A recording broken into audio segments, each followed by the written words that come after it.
Ever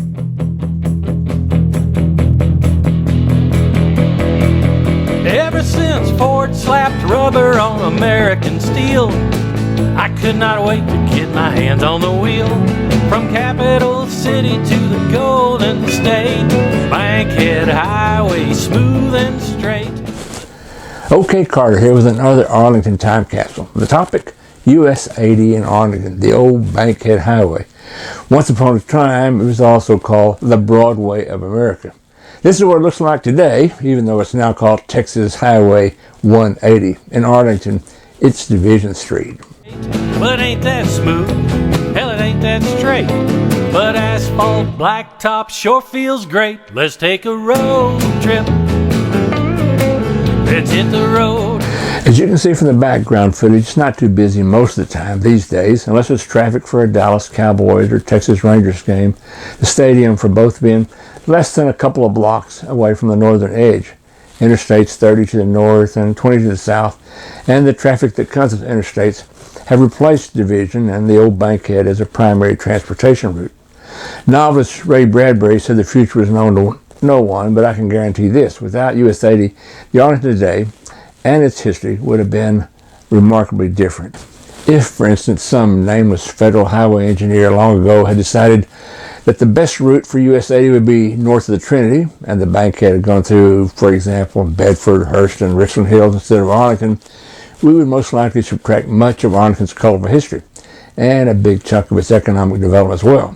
Like what, you might ask? Well, good question. Let's answer the subtraction issue from east to west. Take away US 80's presence in Arlington, and the probability is that there's no Six Flags Mall, no General Motors assembly plant, no Arlington Downs racetrack, and therefore no Triple D stock farm, and therefore no Great Southwest Industrial District. There's no Six Flags Over Texas amusement park, no Eastern Star Home, no Arlington Auto Aisle, no Masonic Retirement Home, no Top of the Hill Terrace Casino, or what it would eventually become, Arlington Baptist University. Thought-provoking, isn't it? It could be worse. Consider, for example, what might not have happened if there was no Six Flags to serve as a flagship example of tourism potential. Would there still be eventually a Hurricane Harbor? Would the Dallas Cowboys and Texas Rangers be in, say, Hurst or Dallas instead of Arlington? Once the dominoes of history start falling in different directions, the future roads not taken would have been unknown to anyone. Arlington was created as a railroad stop in 1876, but it grew in the 1900s through a combination of a fortuitous location midway between Fort Worth and Dallas, and because of highway access. Initially, yes, US 80, the Bankhead. Time to back things up and change our geography. Let's go to Moscow, Alabama, that is, where one John Hollis Bankhead is first elected to the House of Representatives and, in the early 1900s, to the U.S. Senate. Bankhead believes the future of transportation will be the automobile and highways. What he wanted in particular was a southern U.S. highway. In 1916, he was instrumental in creating the Federal Road Act, the mission of which was creation of the southern route that would be the first paved continental route in the country. At the same time, the Bankhead Highway Association was created to promote the project and collaborate with similar state entities, including those in Texas. The senator died in 1920 before realizing his vision, but he had two sons, John Bankhead II, himself becoming a senator, and the second son, William Bankhead, becoming no less a force than the Speaker of the House of Representatives. William Bankhead, by the way, was also the father of bad girl actress Tallulah Bankhead, who was a fabulous story all by herself. Both the Bankhead boys believed in US 80 and in its mission of crossing the country from Washington, D.C. to San Diego, California. That's almost 3,000 miles, with a third of that, almost 900 miles, just in Texas. The Arlington section, where the Bankhead went through in 1922, was just under 8 miles and not much of a road by today's standards. 2 lanes, 25 foot wide, but wondrously smoothly paved, 8 inches thick.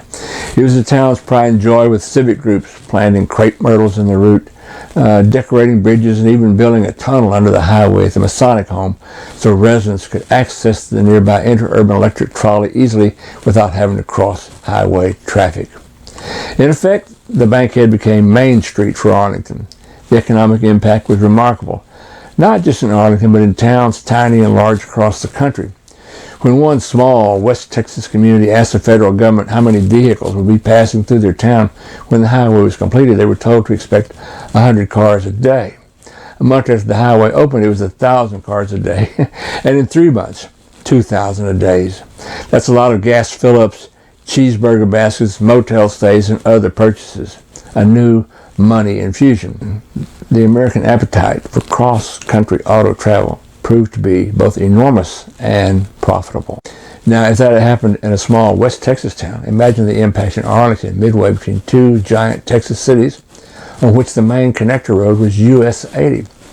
W.T. Wagner most certainly wouldn't have chosen Arlington for his new horse racing track without it. Fred Brown and Benny Binion would have gone elsewhere for their casino. For General Motors, the presence of a U.S. highway a block from their plant would have been critical.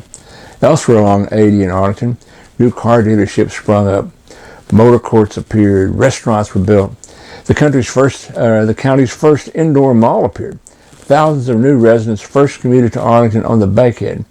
It was definitely handy, but not particularly speedy as highway goes.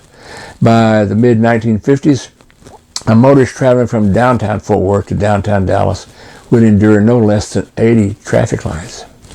The Bankhead had been in existence 35 years in 1957 when the Texas Turnpike Authority built a toll road between Dallas and Fort Worth.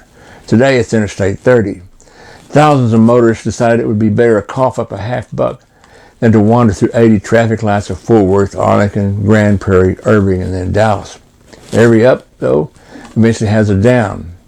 30 years after US 30, or I-30, Interstate 20 would come along on the city's south side, accelerating the diminishment of Arlington's Central District even more.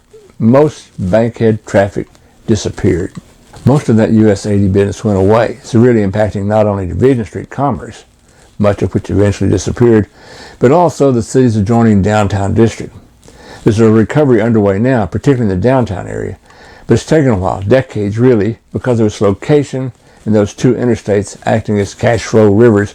Arlington boomed anyway, its population now exceeding 400,000. Most certainly the Bankhead will never be what it was, but it's definitely in the process of becoming a busy roadway once again. It's particularly useful as an access to the city's booming entertainment district, for access to a resurging downtown. It's really the entry road to a growing cultural district and to UT Arlington itself. It also serves as a kind of a handy east-west travel alternative. It'll always be a cherished part of the city's rich history. The Bankhead, the Broadway of America. Thanks for listening. This has been another Arlington Time Capsule. Let me know what aspect of Arlington history you're curious about. Maybe we'll create a video about it.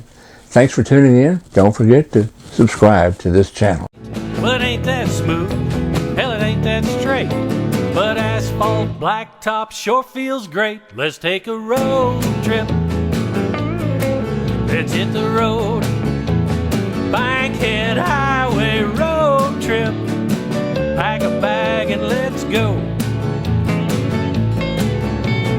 50 miles an hour.